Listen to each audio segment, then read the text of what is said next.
If you're going to mediation soon or you have clients who are, consider pre-mediation coaching with us at High Conflict Institute. This is a brand new service we're providing, and here's why. Most people are unsure what will happen in mediation and how to prepare for it, especially in a high conflict mediation. Studies show that regardless of the skill level of your mediator, learning a few key conflict resolution skills can increase your success of settling your matter out of court. Our pre-mediation coach will work with you in a 90-minute one-on-one session by Zoom or phone to help you learn to stay calm, to make reasonable proposals, and make decisions that can last. A small investment with significant positive outcomes. Schedule your pre-mediation coaching session on our website at the link below in the show notes or call us at 619-800-2070. If you're a lawyer, mediator, or other professional and want more info, just ask us at highconflictinstitute.com on our contact page, or feel free to provide the coaching link directly to your clients today.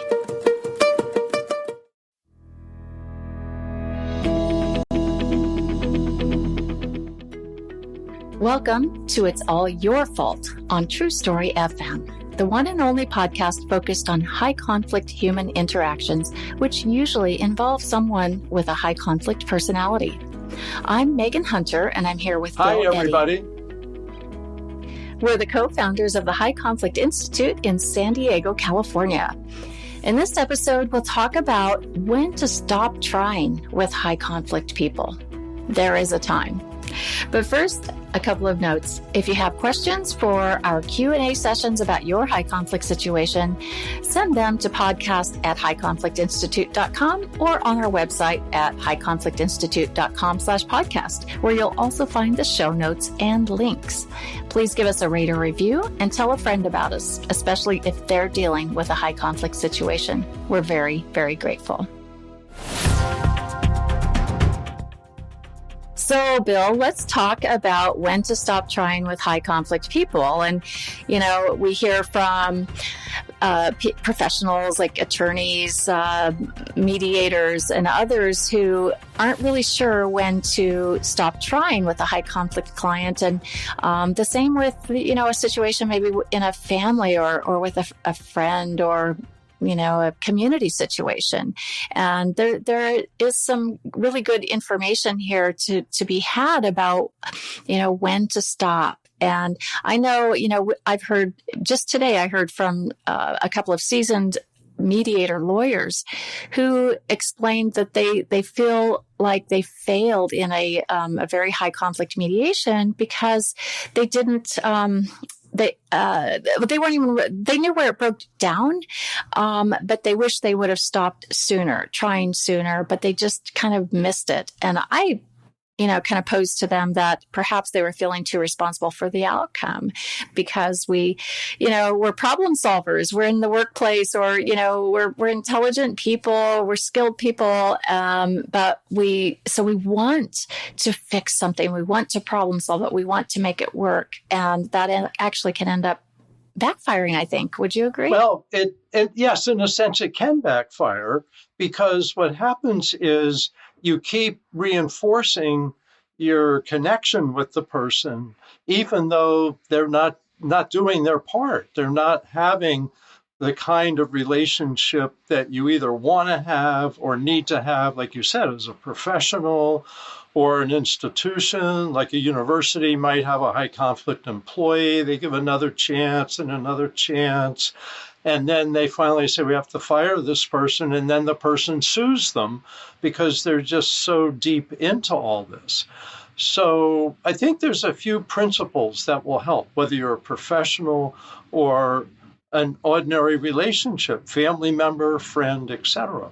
And the first key principle here is that people with personality disorders, which there's a lot of overlap with high conflict personalities.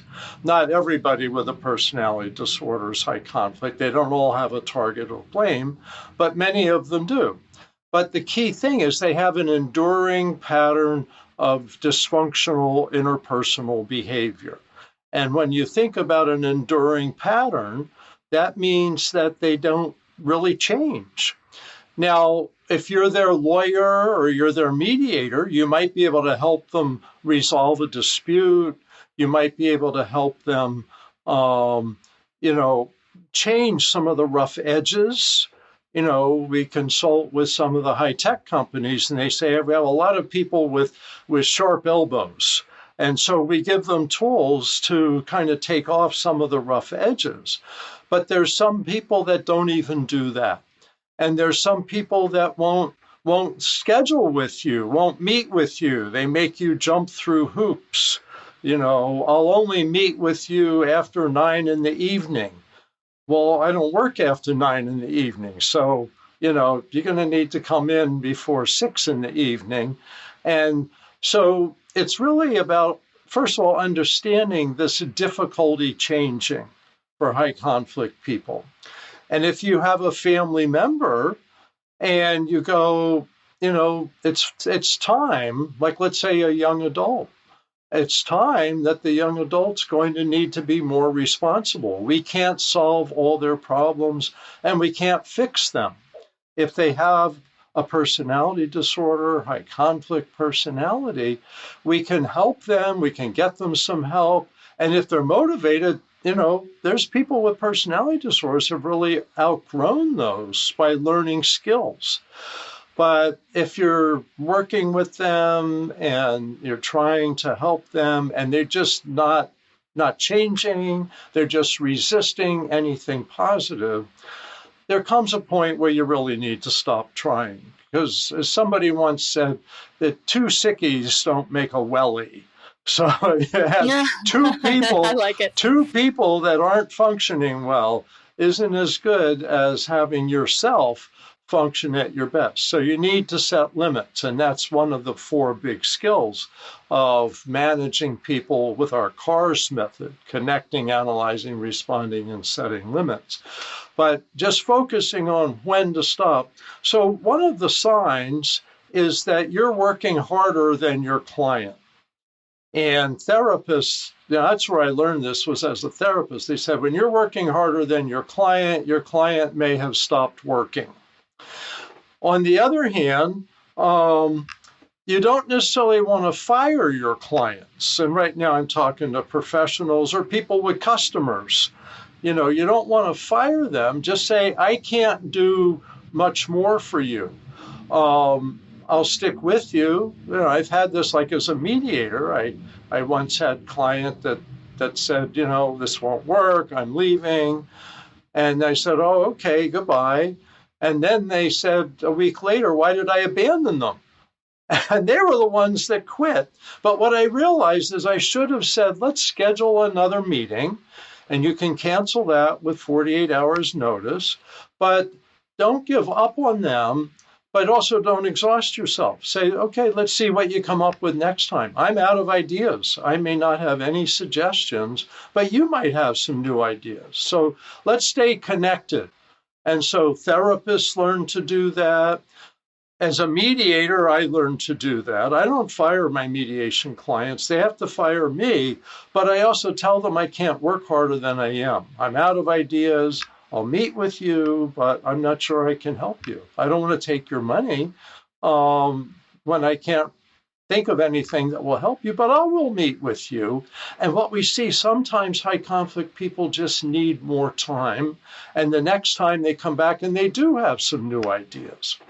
But let's say it's a family member or a friend, is you want to kind of ease yourself back with them. That's one thing. Don't be abrupt at cutting off a high conflict person. You may just keep them in your life, but at more of an arm's length.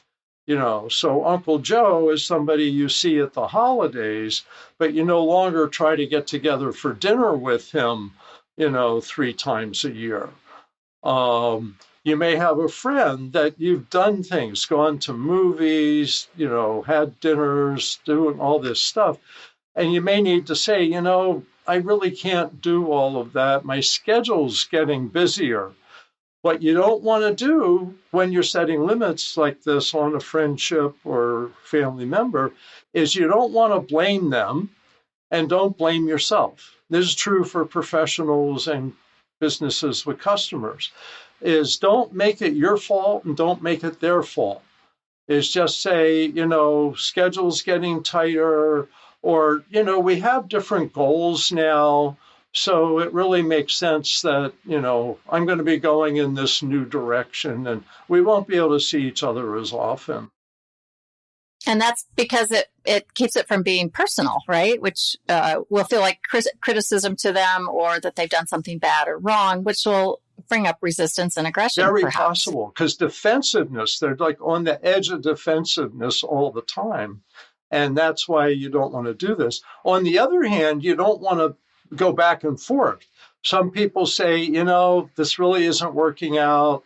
I really can't. And the other person bursts into tears and say, oh, nothing will change now. In fact, let's go to dinner now. And so people come back in to soothe the high conflict person they're trying to get distance from. Well, that makes the high conflict person more vulnerable and going to be more difficult when you really do say, I got to back off. So it's just a one direction. There's back off. Maybe it's little steps, and maybe it's not complete. You keep something going. But if you abruptly blame somebody, blame yourself, or abruptly cut somebody off at the knees and they're high conflict, you're going to be hearing about it for months or years. So you've got to be careful about that. Ease yourself in and ease yourself out of relationships in general, and that'll help you avoid high conflict. Interesting. I wanted to go back to the first one you mentioned about one of the first signs is when you're working harder than your client. And I know I've found myself in this situation on more than one occasion. Maybe I'm a slow learner, but it's just so natural sometimes if you're, try to explain something, or you just keep working, and you finally have that moment where you think, oh man, I'm putting so much more time and effort into this than the other person, and they're not really making any progress. They're not working on it. The other sign, I guess, is when a group of people are working harder. So let's say you're on a legal case or you're on an HR team and everyone's working so hard on this. There can almost be like a feeding frenzy type of mentality I've seen where we're going to brainstorm together to really help this one person. And your hourly rate now is times 5 because you have 4 or 5 people working on this and everyone brings their own ideas to it. And so I think that's perhaps another sign when, when to stop trying with a high conflict person. And it's no different than if you're just an individual, but I've seen this with groups. And I think, we get into the term codependency, which people are familiar with substance abuse, but very much you can become codependent with high conflict people and try to make excuses for them and say, next time you've got to be careful what you say, but this time I told everybody you just had a bad day, so everyone's calmed down. Well, organizations can become codependent. And when you really see this is when it's somebody higher up in an organization and they're in a position of leadership and the organization doesn't want to be disrupted by getting rid of this person. Or let's say, they have tenure in a university or something, a department head, that's impossible, but you can't just fire them. So everybody ends up walking on eggshells or maybe suggesting and hinting and everyone's working so hard and this person's just being who they are. And the, cases I've read, because, high conflict people, I think about universities, that they like suing universities because they got deep pockets and they need to be fired at some point in many cases. And what I observe is the institution, it's not just universities, hospitals do this, other government agencies, is they waited 2 or 3 years too long. That it'd be so much easier if they could have nipped this in the bud and see, okay, we're seeing serious signs of high conflict behavior. We're not going to just move them into a different department. We're going to give them some coaching and they have to change. And if we don't see change, then they're out. Something like that slowly, I think organizations are learning this. You got to catch this earlier and earlier and earlier because some people won't change. And, when someone has tenure, it's typically life. And, the university is going to want to avoid that lawsuit, right? And they know it's going to come if they try to do something. So it really behooves them to use the skills, I guess. So what else? When else would you know when to stop trying? Well, I think, and this may be more true with friendships or family members, is when you start feeling resentful. That when you start feeling resentful is a sign that you're starting to be codependent and you're doing the work that they should be doing. I think of this isn't a high conflict example, but years and years ago, I was a kindergarten teacher, and this is before Velcro came in. So you can tell how long ago this was. And so one of the things we taught the kids was how to tie their shoes. And a lot of the kids would come the beginning of the school year. They didn't know how to tie their shoes. And we'd teach them, and they'd learn, and they'd do a good job. And then, mom would pick up the child, and Johnny's shoelaces are untied. Mom says, let me put your foot up here. I'll tie your shoe. And I'll say, Johnny, tell her you can do it. You can tie your shoe. And Johnny's like, well, it's okay if she does it. And I said, no, you know how to do it. Don't. And that's like codependency when we're tying people's shoes who know how to tie their own shoes. I mean, if somebody is sick and you're a nurse or a doctor and there's something they need that only you can provide, then you provide it. But when people can provide for themselves but they want you to do it, that's codependency, and that's a lot of high conflict people. So when you feel resentful, you're doing what they really could do for themselves. That's definitely one of the big warning signs. Interesting. I hadn't really thought about that before. It brings to mind, how about if you're overreacting? Is this a sign of when to stop trying? Especially when you're asking yourself, am I overreacting? Then there's a good chance you may be that I'm overreacting, and that may be you're helping out too much to soothe your own anxiety. And that's the thing. You go, if this person keeps doing this, this is going to blow up. It's going to look bad on me, on them. And so you may overreact and say, I have to fix this, rather than saying, you know what, this could blow up and you would look bad. And I want to help you avoid that. So you need to make some changes, or we're going to have to stop working together because you may be doing things that I can't really help you with. And so all of this is setting limits, becoming self-aware, and also not thinking of it as a failure. I like to tell, like, my mediation clients, I kept track for a period of time, and I said, with the methods we use, what we call new ways for mediation, developed over the last 12 years, I'm much more successful. But I don't think I've ever been better than 90% settlement of mediations. And that's a good rate, but there's 10% of people that I know they walk out of my office, I'll never see them again. And I tried so hard, but you have to let them go and not feel like you failed. It's that there's a lot of stuff going on and you're not responsible for the outcome. And that's so important, as you said. I think that's one of the most important things to keep in mind is you can't be responsible for someone who has an entirely different way of operating. Despite our best skills, sometimes you're just not going to be able to help in the way that you'd like to help. And so you kind of can back away gradually, like you said, and don't think of it as a fail. There's probably some things they picked up from you that will probably help them in some other aspect of their life, or maybe you learned something yourself. And also going with that is don't try to be a hero. That's a trap that many of us fall into, is like, I'm going to impress people. Like, let's say I get a court-referred high conflict divorce mediation. Well, I want that judge to know that I'm incredible. I'm like the best mediator in the city. And you know what? no one has been able to be successful, and I wasn't either.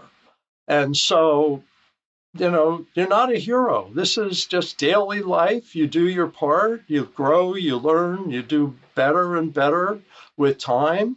But there's some things you just can't change, especially people with an enduring pattern of behavior. You're not going to change them all. Right. So you have 1 minute left, Bill, to think of one last tip for when to know when to stop trying. And I think, something that's come to mind for me is, I guess it's sort of to not beat yourself up. When, like you said, don't think of yourself as a failure, but don't beat yourself up and turn the fingers, back in your own direction so much. I think a lot of people feel so responsible, and like they failed. So, I guess that would be one of the major tips that I think I see a lot of people really needing help with. Any last thoughts Sometimes from you? it helps to picture what you would be doing if you weren't doing all this work for this person.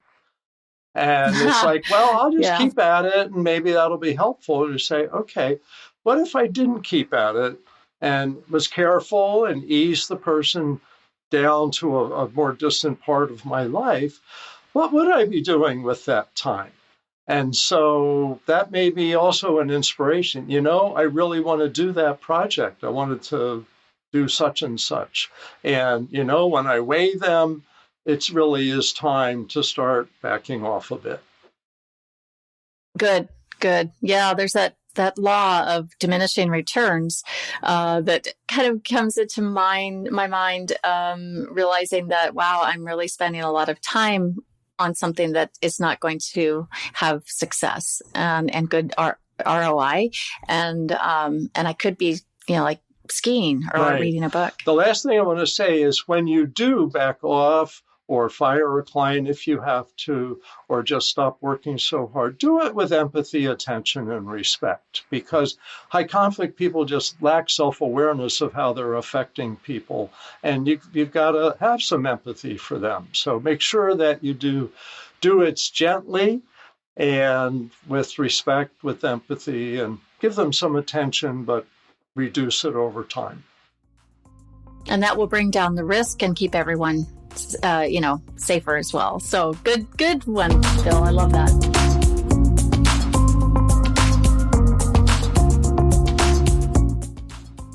So we hope you picked up some tips that'll help you know when to stop trying, whether you're in the professional environment or with a friend or family member. Next week, I'll be asking Bill about the high conflict personality theory that he developed. In the meantime, send your questions to podcast@highconflictinstitute.com or submit them to highconflictinstitute.com/podcast. Tell your friends about us, and we'd be very grateful if you'd leave a review wherever you listen to our podcast. Until then, keep striving toward the missing piece. It's All Your Fault is a production of True Story FM. Engineering by Andy Nelson. Music by Wolf Samuels, John Coggins, and Ziv Moran. Find the show notes, and transcripts at truestory.fm or highconflictinstitute.com/podcast. If your podcast app allows ratings and reviews, please consider doing that for our show.